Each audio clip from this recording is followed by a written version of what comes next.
Арыбагын аруу кыргызым. Байыркы жомок бүгүнкү чындык.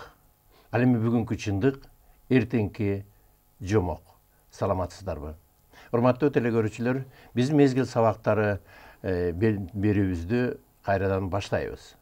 Кайрадан баштаганыбыздын себеби жаңы китеп чыкты. Атомгүл Осмонкулованын 8-чи китеби чыкты. Мезгил сабактары чоң темада перилер деген тема менен. Биздин көрүүчүлөр ар убакта бизден суранышат. Кээ бир нерселерди кайталай кетсеңиздер, мурдагы берүүнү көрбөй калып, мына ошонун негизиндеби же биз ошол айтылган сөздөрдүн чечмелениши болуш керекпи дегендей суроолор келип атат. Албетте бул китепти түшүнүү өтө кыйындыкка турат. Бул жөнөкөй тил менен жазылган эмес. Бул өзгөчө окумуштуу илимпоздордун тили менен дүйнөлүк бир чоң алкактагы ойлордун баарын жазган китеп.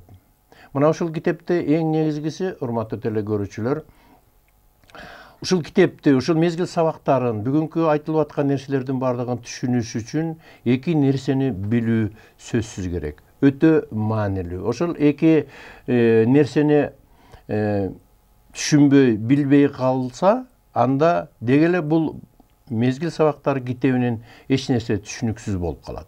Бул нерсе медер жана кемер деген эки түшүнүк бар. Бул эки түшүнүк ушул мезгил сабактарынын өзөгүн кармап турган нерселер.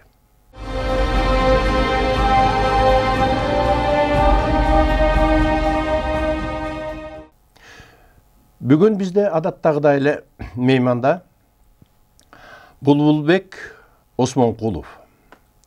Булбулбек Осмонкулов Атомгүл Осмонкулованын бир тууган агасы.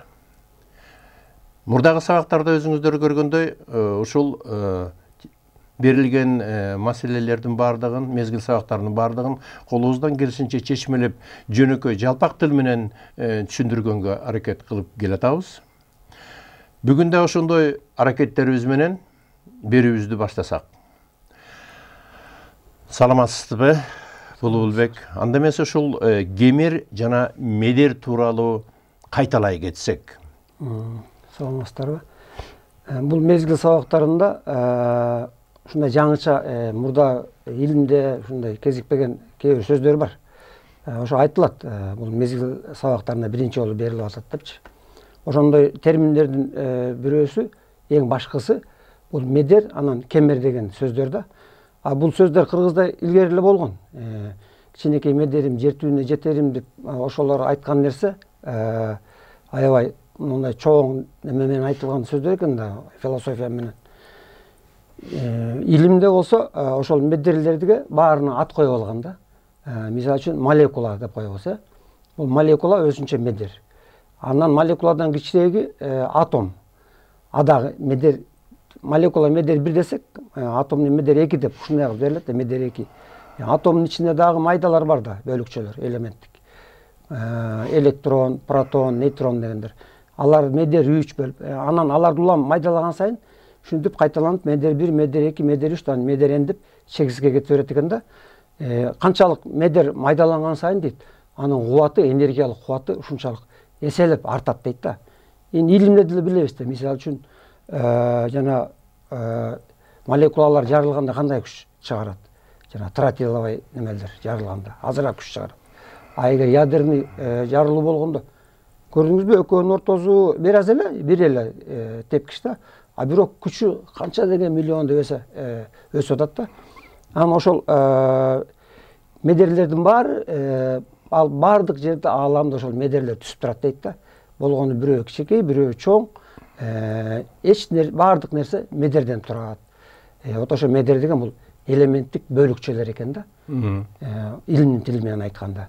Заттардын элементтик бөлүкчөлөрү. Ошолордун бүртүкчөлөрү деп да айтылат да кээ бир жерлерде. Кемер деген сөз болсо, кемер дегендин 2-3 мааниси бар экен да. Кемер деген бул белге тагынган кур деп айтылат, кыргыздарда. Андай да бир түшүнүгү бар. Экинчи бир түшүнүгү суунун кемери деп коет. Суу агып келип, анан кийин бир кызылып, анан айланып бир идим жерине келип анан кайра жолун улап атпайбы. Ошонун дагы суунун кемери деп коет да. Ошондой эле ааламдын дагы кемери бар экен да. Ааламдын кемери деген бул биз ааламда бир жерде турбайбыз да. Жер менен кошо айланып атабыз. Жерге кошулуп алып күндө айланып атабыз. Күнгө кошулуп алып дагы айланып, андан галактиканын ичинде айланып жасап атабыз. Вот ошол айлануулардын баары бир ордуна турбай ааламда учуп сызып саякаттап кетип баратабыз да. Анан ошол ааламдын энергетикалык ар кандай зоналары бар экен да. Бир зонасы энергетикалык жыш толкундуу зоналар. Ал жерде күчтүү энергиялар сырттан таасир берет экен. Ошол жерде ааламдын ичинде сызып бараткан жанагындай тоголокторгочу.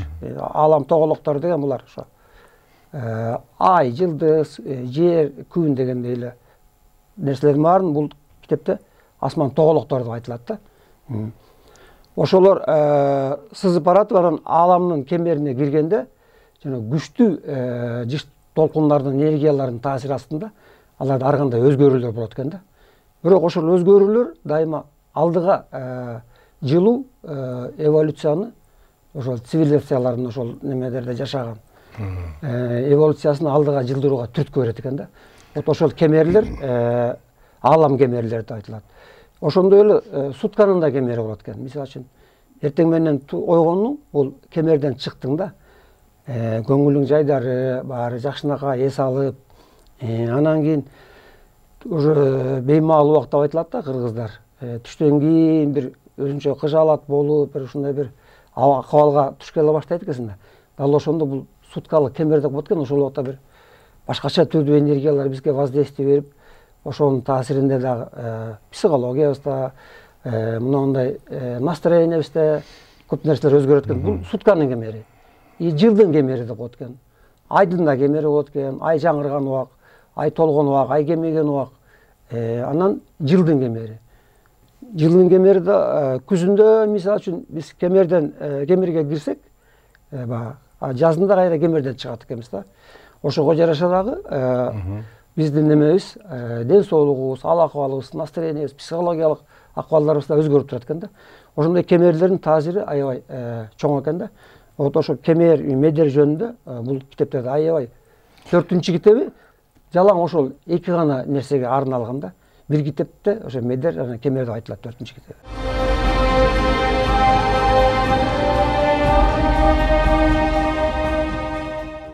Элементтик бөлүкчөлөрдүн улам майдаланып кетиши ошол элементтин кереметин, кудуретин, толкунун өтө күчтүү деңгээлге чыгарат деген. Ушул мезгил сабактары китебинде адамдар буга чейинки жашап кеткен адамдар, жерде жашап кеткен адамдар деп айтууга болбойт, жердештерибиз деп айтсак болот да. Мына ошолор периште түс бөлүндөгүлөр болобу, атланттар болобу, ушул медерлерди майдалоо, анан медерлердин эң негизги майдалоосунун иретинде кайып дүйнөгө которулган. Туура?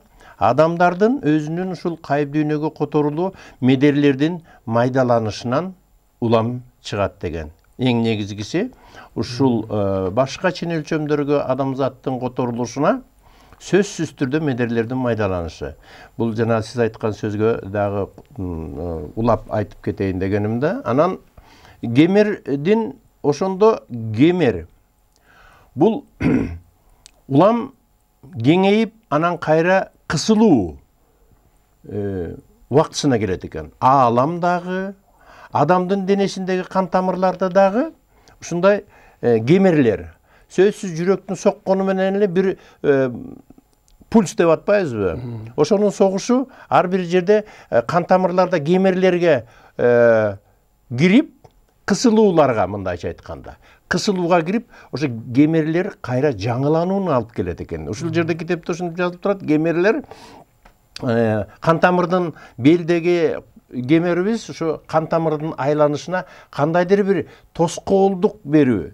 Жөнөкөй тил менен алганда тоскоолдук берүү менен аны кайра жаңыртуу. Жана сиз айткан суулардын дагы ошол бир айлампага келип бурулуп, ошол жерде өзүнүн агып келаткан нугун бузуп, кайра жаңыланып, кысылууга тушугат экен. Кысылууга, ошол ааламдагы кысылуулар азыркы күндө ошол ааламда дүйнө жүзүндө өтө чоң кысылуу болуп атат. Аны баарыбыз эле көрүп атабыз. Интернеттерде болуп атат. Интернетте болбосо дагы ар бир адамдын бүгүнкү күндөгү туңгуюкка келгени ошол кемердин таасири деп түшүнсөңүз болот. Туура айтасыз. Мисалы үчүн мындай да, биз азыр 2020-жылда жашап атабыз да. 2020 жыл бул Иса пайгамбардын туулган күнүнөн берки алынган неме да, календар.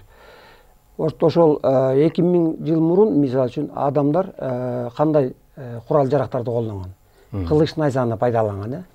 Анан ортосунан дагы 1000 жыл убакыт өттү.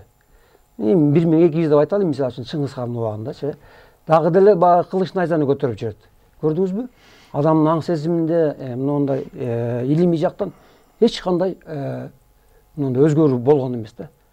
Улам кийин азыр карасаңыз, акыл эстин өсүшү аябай ыламдана баштады да. Ошонун баары дейт, азыр биздин галактика ошол ааламдык чоң кемердин оозуна 2012-жылдан баштап кирди дейт да. Ошондон бери бизге ошо ааламдын кемериндеги күчтүү энергиялардын таасири астында баардык нерселерде өнүгүү пайда болот да. Өнүгүү пайда болгондо дагы акыл эсте дагы физиологиялык жактан дагы ошол нерселер мындай эволюциянын алдыга жылышына, ылымданышына түрткү берип атат деп айтылат да. Анан жанагы белге тагынган сиз хан тамыржан айтып атпайсызбы? Илгери кыргыздар биздин ата бабалар аябай акылман болгон экен да.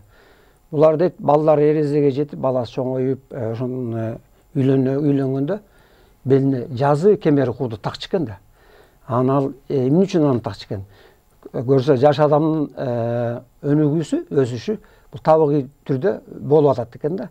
Анан бир аз уже эрезеге жетип, өсүш уже демете баштаганда, жайлай баштаганда анан ошондо кемер такчу экен да. Ошол кемер жана сиз айткандай кандычы нары өткөндө, бери өткөндө ошо канды кызып, кандайдыр бир деңгээлде тазалайт экен да. Канды тазалап, адамдын ден соолугуна, акыл эсинин неметишине, таза болушуна көп нерселерге ошол аябай пайдасын тийгизет экен да.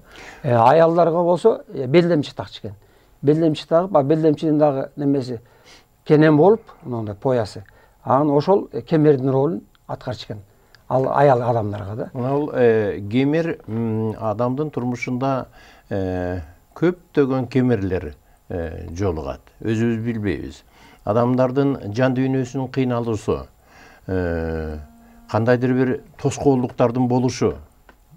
Мына ошолордун баардыгы мындайча айтканда өзүнчө адамдын өсүшүнө, жаңылануусуна түрткү берген кемерлер да. Мына адамга кандайдыр бир кыйынчылык келип калды. Ал тургай кээде биз айтабыз го, оору бул оомат депчи. Кыргыздар ушинтип айтат го, бул оору оомат. Бул оору берилген доомат, анын артында оомат бар экенин кыргыз. Ошол жан дүйнөнүн кызыктыгы, физикалык дененин кысылышы. Бул дүйнө өзү өсүү. Тек гана бул дүйнө эмес, кең аалам. Көзгө көрүнбөгөн дүйнөлөрдүн бардыгы эки нерседен турат. Бул өсүү жана өнүгүү. Адамдардын өсүшү. Мына бул жерде жашап туруп жан дүйнөнүн өсүшү. Ааламдагы жанагы чоң кысылуулардагы кысылуулар жаңыла. Бүгүнкү күндө адамзат өзүнүн бир чегине жетип калган сыяктуу. Өсүү жолунун чегине жетип, мындан ары өсүү эмес, өзгөрүү программасы турган сыяктуу да. Мына ошол өзгөрүү программасы бул чоң ааламдан келип отурган нерсе. Сөзүбүздү уласак, ошондо буга чейин адамзат, бүгүнкү жашап аткан адамзатка чейин жер каймактаганда жашоочулар, жердин жашоочулары болуптур. Мына ушул Перилер китебинин эң биринчи бетинде адамзатына чейинки жер цивилизацияларынын баары адашкан деп жазылат. Андан улай бул кайсы цивилизациялар? Мына ушунун улап ошол сөздөн баштасак. Жер жаралгандан бери 4 цивилизация өткөн деп айтылат да. Ошондо азыркы адамзаты биз 4-үнчү цивилизация экенбиз жер бетинде жашап атканда. Эң биринчи жашоочулар дейт, булар бизге окшоп катуу денени алып жүрбөгөн, үлбүрөк денелүү, жука денелүү деп айтылат да. Анын баары да ошол кайра эле медер касиеттер менен түшүнүлөт да. Мисалы үчүн, эгерде биздин денебизди түзгөн медерлер ири болсо, крупный, чоң болсо, анан ошол тыгыздыгы көбөйүп, анан кийин катуу нерсеге айланат экен да. Канчалык медер майдаланган сайын алар уже жукарып, анан кийин көрүнбөскө айланып кетет экен да. Вот ошол алгачкы жашоочулар, жердин үстүндө жашоочулар, булар лемуриялыктар деп айтылат да, бул маалыматтарда. Вот ошол лемуриялыктар нур денелүү, буу денелүү болушкан дейт да, жука денелүү. Алар бизге окшоп, мисалы үчүн жерден азык алып, тамактанып, физикалык дүйнөнүн кандайдыр негизи аларга кереги жок болгон дейт да. Алар ошо жердин үстүндө учуп, ошо жерди баанектеп жашашкан дейт да. Бирок алар эмне үчүн келген жашоого? Жөн эле жаратып койбойт экен да Кудай Таалачы. Вот ошол бир планетагабы же бир немеге жашоочулар жибергөндө, вот ошолордун аткара турган кызматы болот экен да. Вот ошол лемуриялыктар дейт, жердин жана элементтик бөлүкчөлөр деп атпайсызбы? Ошолорду майдалап, жандуу акыбалда кармап туруш үчүн медер жүүтүүгө кызматка киришкен дейт да. Алардын кызматы ошол болгон дейт. Ошол жердин ошол убактагы мындан миллиард жыл мурда болгон немелери, акыбалы, жана сиз айткандай, аябай бир температурасы ысыкпы, кайнап атканбы, ушундай бир немеде болсо керек да, акыбалда жердин немеси. Ошого жараша жанагындай жашоочулар жиберген да. Ал убакта катуу денелер келсе дейт, жердин жана ызык температурасынан чыдамак эмес дейт. Вот ошол жердин акыбалына жараша жашоочулар келип ошо жашап кетишет экен да. Бирок жашоочулар да жөн келбейт экен. Алардын ошо жасай турган кызматы бар экен. Вот ошол биринчи жашоочулар, бул лемуриялыктар. Булардын кеткенине дейт, уже жерден кеткенине 1 миллиард 70 миллион жыл болду дейт. Алардын кеткенине. Алар дагы эмне үчүн жерден кетип калган дейт. Алар дагы өздөрүнүн мындай эволюциялык процессинде катачылыктарды кетирген дейт да, Кудай Тааланын астында.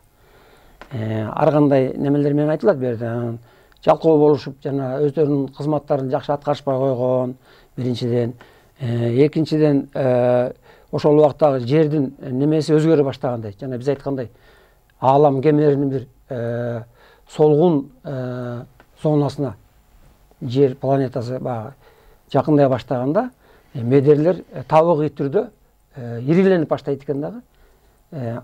Тигилердин жашоосуна ыңгайлуу шарт түзүлбөй калган дейт да. Аналарга кандайдыр бир кыйналууга дуушар болушуп, өздөрүн бир жаман сезишип, кээ бирөөлөр уже качып кете башташкан дейт да. Анан ошентип акырындан аларга жердин үстүндө жашаганга ыңгайлуу шарт жок болгондуктан алар айластан кетишкен дейт да, жердин үстүнөн. Дагы бир ошол жерге кошумчалай кетчү нерсе, лемурийлер же болбосо периште түспөлдүүлөр деп айтылат бул китепте. Өзүңүз билгендей. Мына ошол периште түрүндөгү, кейпиндеги бууга окшош лемуриялыктар ошол жердин медерин керемелтип турууга эң негизги кызматы ошолордун өзүнүн ар биринин дирилдетип турууга деп жазылат да. Бул жердече вибрациялар дегендей түшүнүк. Ошол медерлерди кыймылдуу акыбалда кармап туруш керек да, ириленпей. Ошол кездеги китепте жазылгандай, ошол кезде жер каймактап турган кез экен. Мындайча айтканда өзүнчө бир чоң магма сыяктуубу, көлкүлдөп турган. Бизде кыргыздарда жер каймактагандан бери деген бир улуу сөз бар да. Аны биз эч убакта буну этибар албайт элек. Этибар алып буну кантип эле каймактаган, азыр катуу жер, таштар барго, көлдөр барго, суулар барго. Бул сиз айткандай 1 миллиард 700 миң миллион жылдардын ичинде жердин бүгүнкү азыркы абалы. Мына ошол медерлердин кетип калышынын бирден бир себептери алар өтө медерлеринин майдалыгына карата жердин өзүнүн улам убакыт өткөн сайын жер кичинеден катый баштаганда булардын өзүнүн денеси жер катый баштаганда ага физикалык денелер туруштук бере ала турган нерсе. Анан ошол жүктү көтөрө албай өзүнүн медерлери оорлоно баштаган. Оорлоно баштап, анан кыйналуулары боло баштаган. Кыйналуудан жана сиз айткан жалкоолук пайда болуп, кадимкидей эле жалкоолук деп жазылат бул жерде. Ошол жалкоолук пайда болуп, анан аргасыздан, айла жогунан бул жерге чыдай албагандан улардын баары которулуп кеткен дейт да. Негизги бул китепте ошо каяка которулуп кеткени белгисиз. Айтылат. Бирок точно айтылбайт. Мындай бир божомолдуу түрмен айтылат. Анткени дейт силер айтсак баары бир силер түшүнбөйсүңөр алардын каяка кеткенин. Алар эми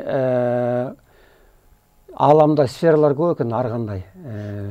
Майда толкундуу сфералар, ири толкундуу канча деген бир 100 деген, 1000 деген немелерге бөлүнөт дейт сфераларга. Ааламчы өздөрүнө ылайыктуу жашоого боло турган бир ушундай бир ааламдын бир немесине кеткен дейт да, сферасына. Бирок алардын кеткени ал жака бул улуу теңирдин мыйзамын аягына чейин аткарбагандан кийин алардын барган жерлеринде дагы өтө чоң кыйналуулар болуп атканы айтылат да бул жерде. Тек гана кетип калбастан мындай кайып дүйнө болуп эле кең ааламдын бир бурчуна барып эле башкача жашоо.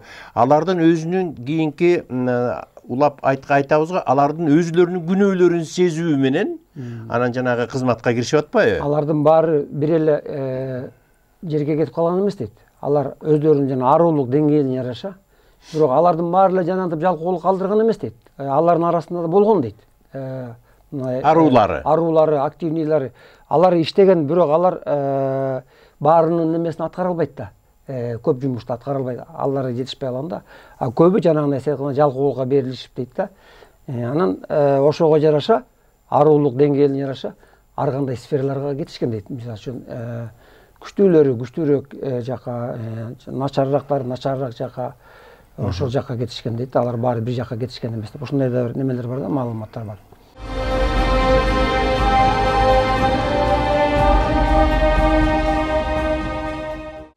Ошол убакта лемурийлер кеткенден кийин жердин үстүндө жашоочулар калбай калды.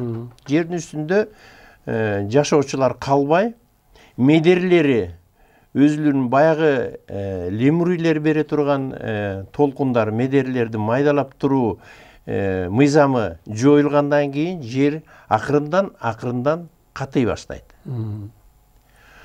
Канча вакытка чейин ошол жердин үстүндө жашоо болбоду? Жөнүндө мындай толук неме таазын маалымат жок. Анан миллиондогон жылдар деп айтылат да. Ошол миллиондогон жылдар арасында жердин үстүндө жашоочу болгон жок дейт да. Бирок жер өзүнүн ааламга бере турган салымын кошуп туруш керек да, энергиясын берип туруш керек. Энергияны бериш үчүн ал жандуу акыбалда болуш керек. Жана сиз айткандай медерлери баары иштеп туруш керек да. Анан эмне кылды дейт Кудай Таала да, мындай айтканда Кудай Таала жерге дейт башка жактан жашоочуларды, убактылуу жашоочуларды алып келе баштады дейт да. Дал ошол убактылуу келген жашоочулар уштап жердин медерлерин жибитип, жандуу акыбалда кармап тура турган ошолор перилер болгон дейт да. Перилер булар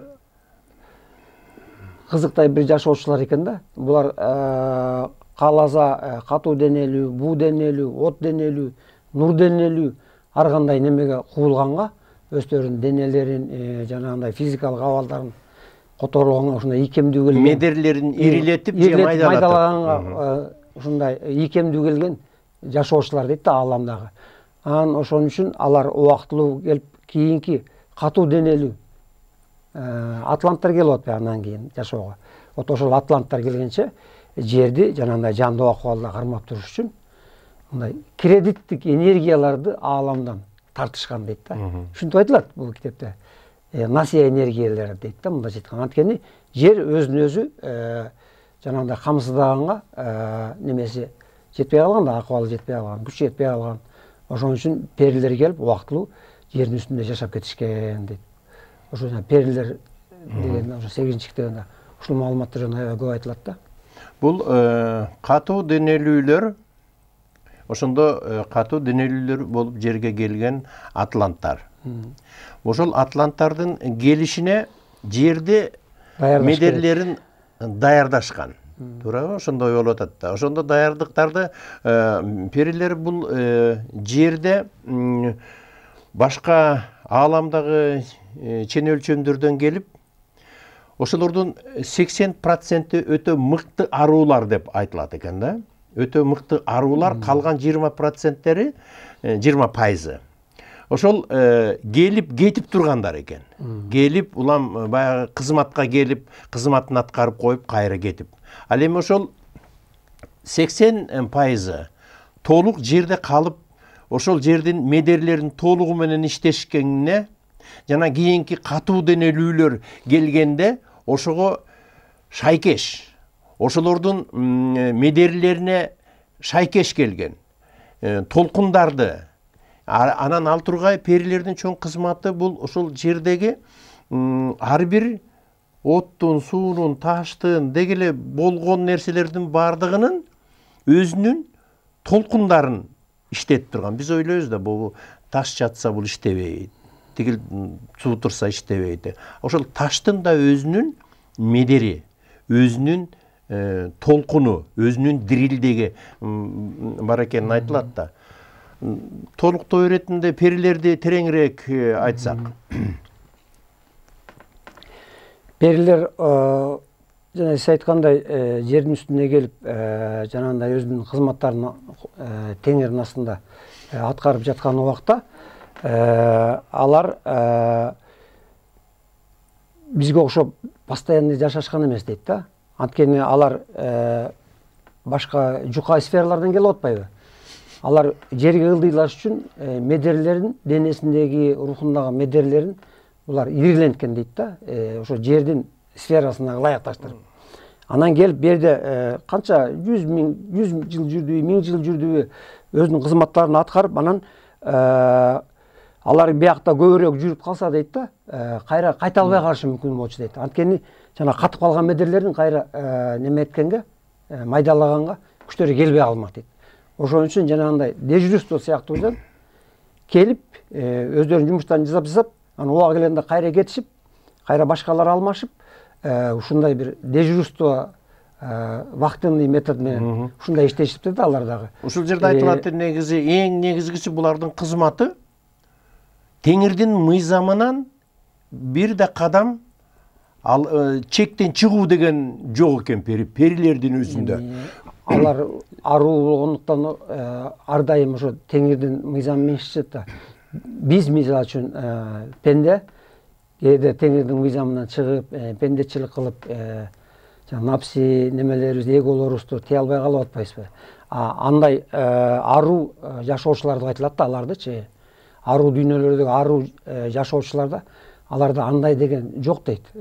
Мисалы үчүн биздин физикалык дүйнөдө жанагындай жаман нерселердин, жаман сезимдердин баары, ойлор, жаман ойлор, алар сиз айткандай эч качан өзүнүн кызматынан, теңирдин алдында болгон немесинен алар эч кандай жазышпайт дейт да.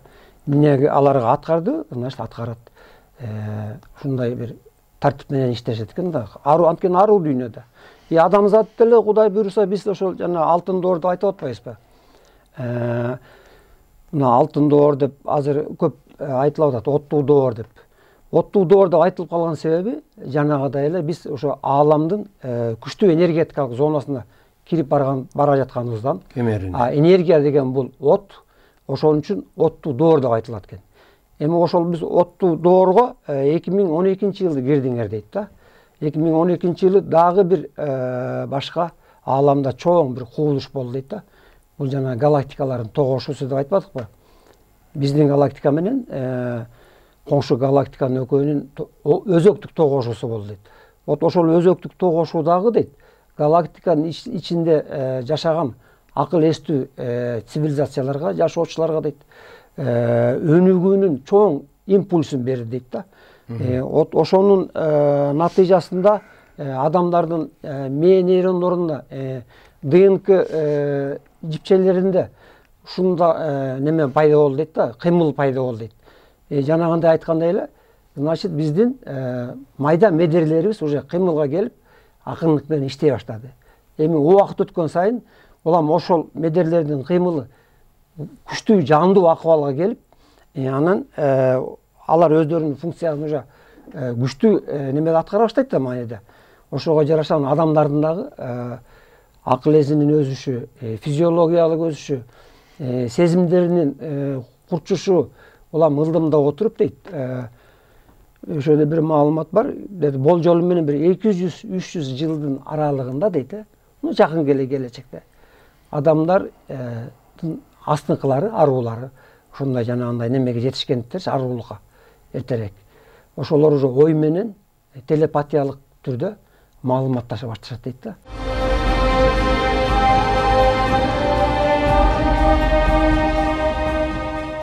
Бул жалпы адамзатка айтылып аткан сөздөй сезилет да, маганчы. Жалпы негизи эле бул китеп жалпы кыргыз эмес, жалпы адамзатка тиешелүү китеп чындыгында. Ал эми азыр биз айтып аткан сезимдерден башка чен өлчөмдөргө барып кайра келиши, телепатия дейбизби, кандай дейбиз, ошолордун бардыгын аткарып аткан кыргыздар бар. Маселен, ошо жерде туруп көктөгү чоң акыл эс менен байланышкан адамдарыбыз бар. Олуялар дейбизби. Бизде бүгүнкү күндө башка бир чен өлчөмдөгү адамдар менен жөнөкөй тил менен алганда баарлашып, жаңы маалыматтарды алып, жаңы мыйзамдарды алып аткан адамдар бар. Негизи кыргыз өзүнүн дүйнө таанымында бул ошол жердеги адамзат үчүн үлгү катары берилген нерседей сезилет мага. Үлгү катары. Кээде ойлойм, бул уюган эле кыргыз өзү уюган эле касиет. Уюган эле. Мына ошол айтылып аткан, маселен бизде ошол атланттар, лемурийлер башка бир чен өлчөмгө өзлөрүнүн медерлеринин майдалыгына байланыштуу которулуп кеткен деп атпайбызбы? Биздин тарыхыбызда, кыргыздарда мындай адамдар болуп келген. Кайып болуп кетүү деген. Муну башка сабактарыбызда айттык. Бүгүн ошолго учкай айтып өтөлү да. Кайып болуу деген дейт, ошону эле жана медер касиеттери менен түшүндүрүп болот да бул нерсеничи. Биз мисалы үчүн биздин денебиз молекуладан турат да, ири медерлерден турат да, мындайча айтканда. Ошон үчүн биз физикалык дүйнөдө көрүнүп турабыз. Сезилип, көрүнүп, кыймылдап дегендей. Ошол жана сиз айткандай аруу адамдар аруулугу ушунчалык күчтүү деңгээлге жеткенде, ошол денедеги медерлерин майдалап жибергенге алардын немеси жетет дейт да, күчү жетет дейт да. Ошол медерлерин майдалап жибергенде молекулалар, атомдор анан майда болуп чексиз майдаланып кеткенде адамдын көзүнө көрүнбөй калат дейт да. Ошол нерсе бул кайыпталуу деген нерсе ошол дейт да, көрүнбөй калуу. Кайыпталуу бул ошол медер майдалоо дегенди түшүнүү экен да. Ушундай деп айтылат да. Медерлерди биз канчалык майдалаган сайын биздин аруулугубуз артат экен, аалам менен маалыматташуу мүмкүнчүлүгүбүз артат экен, жанагындай телепортация, трансформация болуп кайыпка которулуп кеткенге дагы ар бир адамдын дейт пендеге Кудай Таала ошондой мүмкүнчүлүк берген дейт. Бирок ошол мүмкүнчүлүктөр азыр убагы келе элек биринчиден, экинчиден биздин аруулугубуз андай деңгээлге жете элек, ошон үчүн уйку акыбалында дейт да, уктап жатат. Сезимдердин баары уйку акыбалында. Ошо алтын доорго жеткенде силер жана кемердин кызуу таасиринин алдында бул нерсенин баары табигый түрдө өтө баштайт дейт.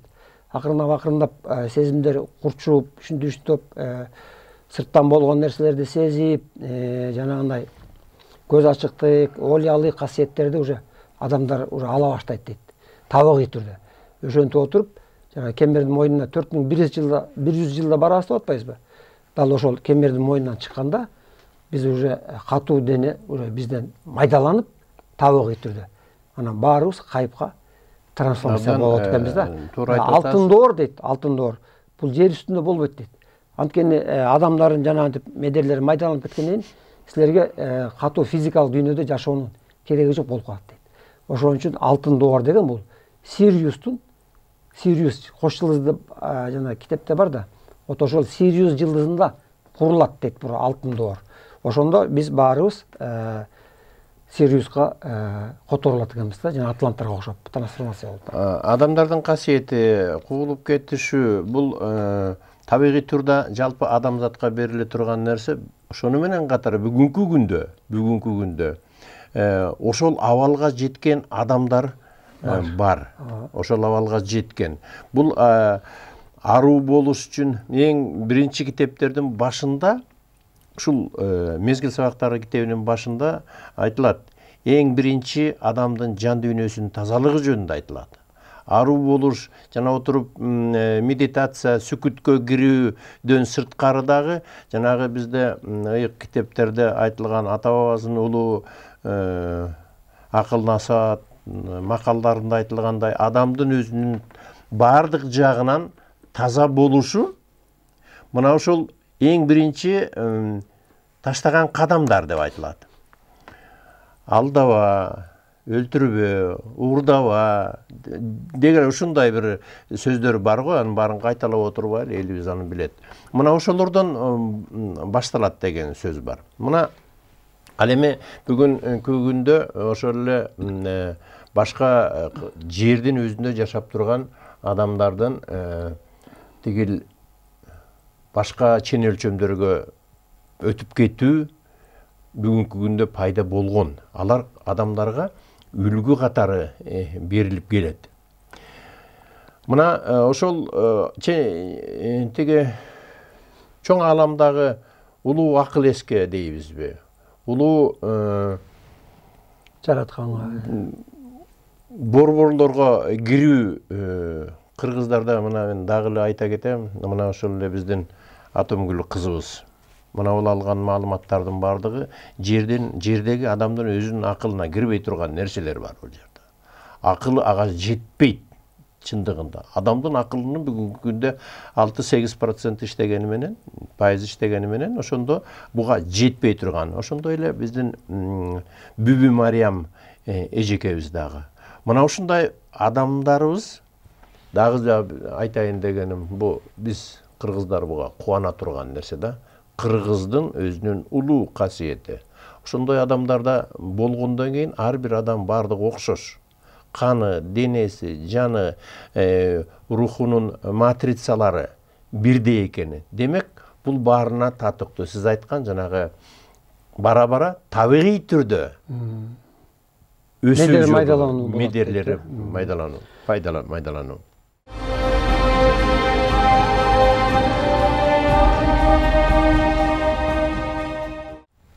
Эми атланттарга келсек, бу периште түспөлдүүлөрдөн кийин, лемурийлерден кийин перилер цивилизация жердин үстүнө келген. Булар атланттар да. Перилер даярдап берип кетти. Атланттар келди. Атланттардын жаңылыштыктары. Атланттар деле жердин үстүндө ушундай бир божом менен берде берилет да. Ошол жана кемердик канча кемерге кирип кайра чыгышты ошого жараша эсептегенде болжол менен 100 000 жылдай алар жер үстүндө жашоо кечиришкен экен. Атланттарчы атланттардын дейт жерге жашоого келген учурунда биздин галактика, жер планетасы галактиканын ичинде ааламдык ири кемердин оозунан чыккан убагы болчу дейт да. Ошондуктан алардын аруулук деңгээли азыркы адамзатына караганда 4 немеге медерлик өлчөмгө өйдөрөөк болгон дейт да алардыкычы. Алардын жана кайыпка чыгуу жөндөмдүүлүктөрү болгон.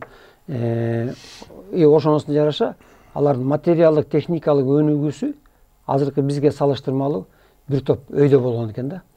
Алар көп маалыматтарды ошол кайыптан барып, кайыпталуу немелерин алып өздөштүрүп алышкан да, чеберчиликтерин.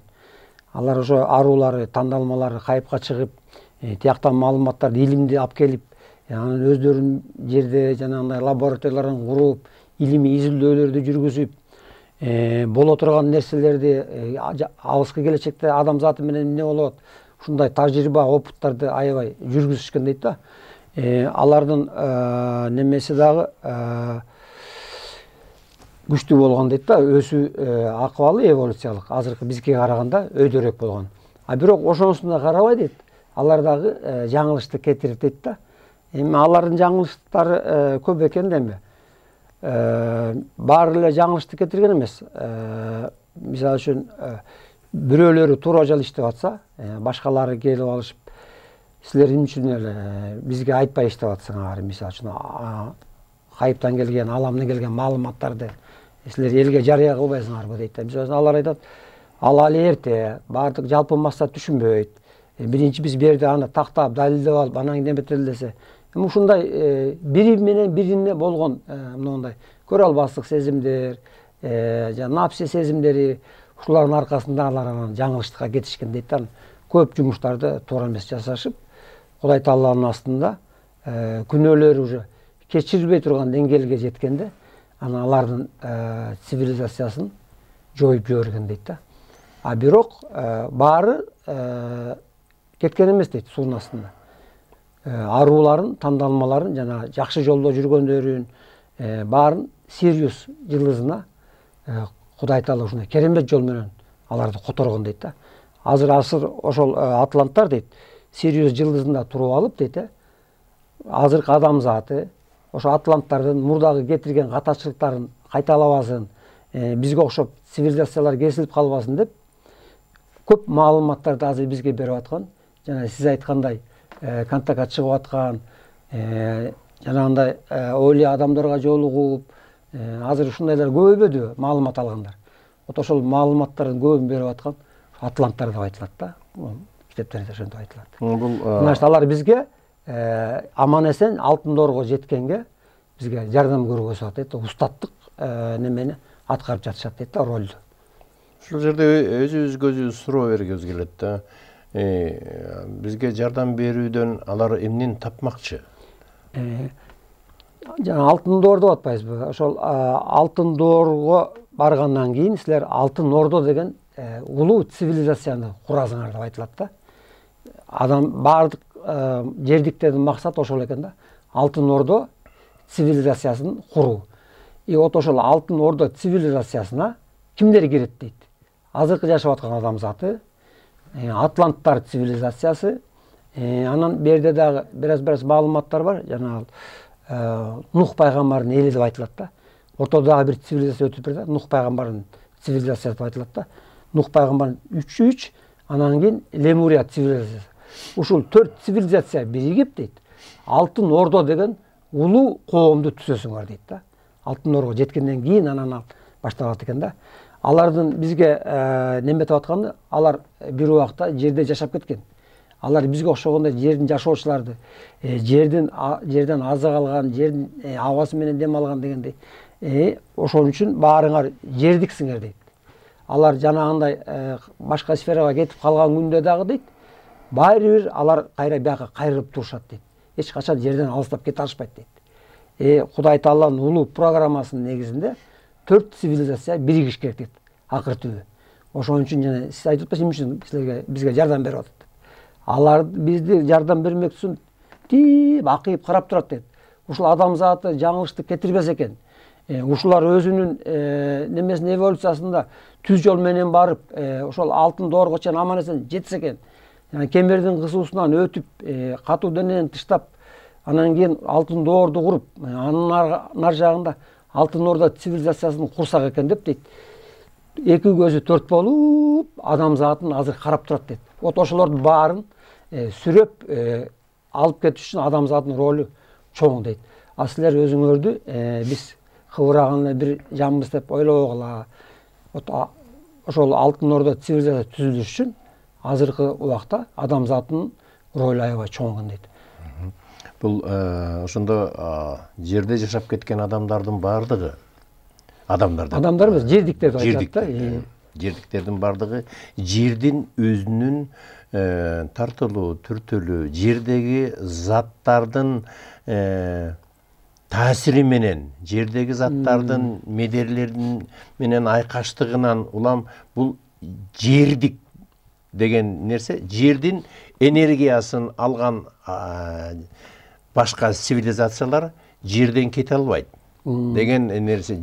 Жер тартып турат, жер энеси кайра ошол нерсени тартып турат. Ошону менен катар жана жогоруда айткандай бул өсүү жолу бар да, өсүү жолунда. Атланттардын бул китепте дагы бир нерсеси бар. Канчалык биз адашпай, алардын кетирген кемчиликтерин азыркы адамзат адашпай улап кетүү менен, анан биз кандайдыр бир жер адамзаты бир деңгээлге көтөрүлүү менен сөзсүз түрдө атланттар жана лемурийлер дагы бир деңгээлге көтөрүлүү деген чоң андай маалыматтар да бар. Бар. Себеби дегенде алтын ордо куруу, алтын доор куруу, мына ушулардын баардыгы азыр биз жерде жашап кеткендер гана жөнүндө сүйлөшүп атабыз. Атланттар анан лемурийлер жөнүндө. Лемурийлер азыркы күндө келген маалыматтар боюнча башка бир аймак, аламдын башка бир алкагында жүрүшөт. Бирок алар келип жардам бериш үчүн сөзсүз түрдө атланттар менен жолугушуу программасы бар. Себеби 3 жылдык программасы жөнүндө айтылат. Ошо биригип туруп адамзатты кантип ошол адаштырбай алып кетүү программасында. Мындай маалыматтар бар да, бир эле планетада, эми планеталар көп да, жашап кеткен дейт, жашоочулар дейт да, жарандар. Кандай денени алып жүргөнүнө карабастан дейт. Алар жука денелүү болду, катуу денелүү болду. Азыркы жердин мисалында да ошого карабастан рух энергиялары дейт да. Жанынын энергиясы, жанын түскөн медерлердин энергиясы окшош болот дейт. Ошон үчүн алар алыстап кете албай, рух энергиясы биздики менен, биздин жаныбыздын энергиясы менен ошо өткөн лемуриялыктарбы, атланттарбы, ошолордун дейт рухунун энергиясы окшош дейт. Ушундай бир кызык маалымат бар да. Ошол рух энергиясы окшош болгон үчүн биз кандайдыр бир бүтүндүүлүктү түзүп турат окшойбуз да. Ошон үчүн алар эч кете албай, тартылып, бизге жардам берип, жана антип айланчыктап жүргөнү дагы бир чети ошодон экен да.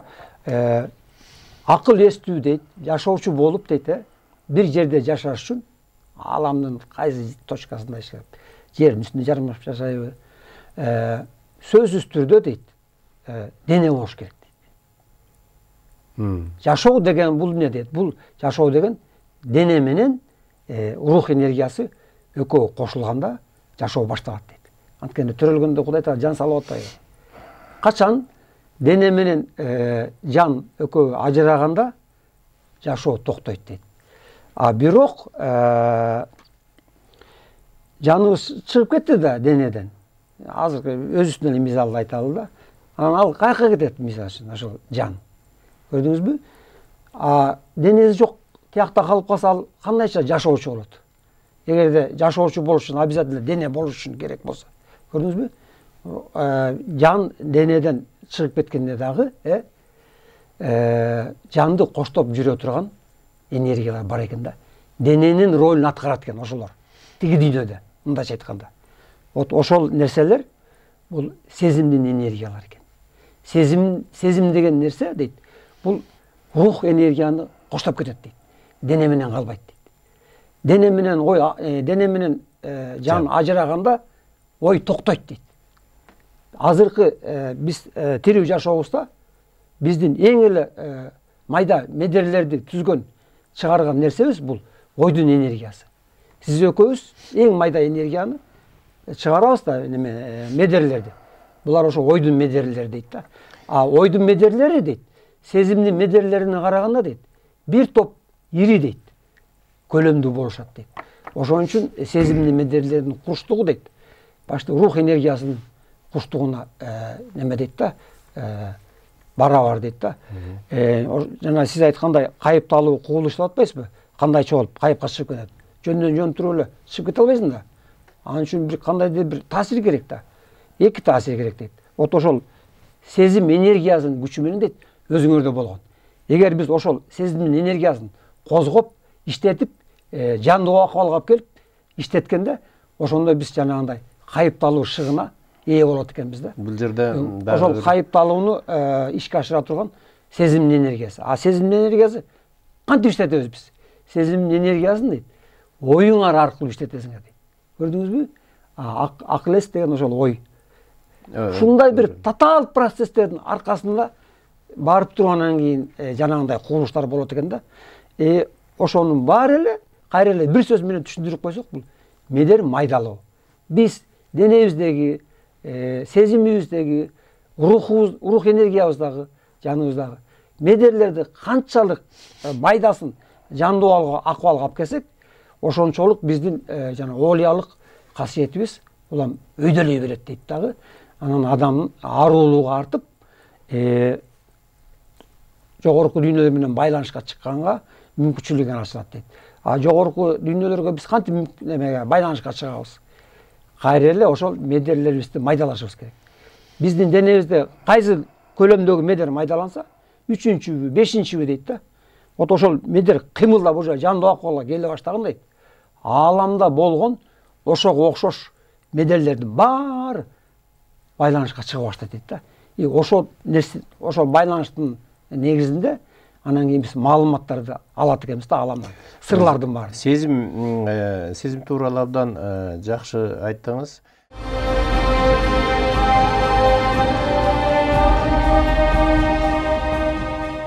Адам о дүйнө сапар алганда бүгүнкү жашообузда ой калат, аны менен кошо сезим кетет.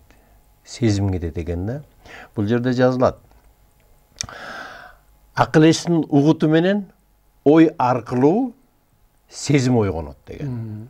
Ошол сезим көз ирмемде ааламдын кайсыл гана булуң бурчуна болбосун барып кайра келгенге үлгүрөт деген нерсе жазылат.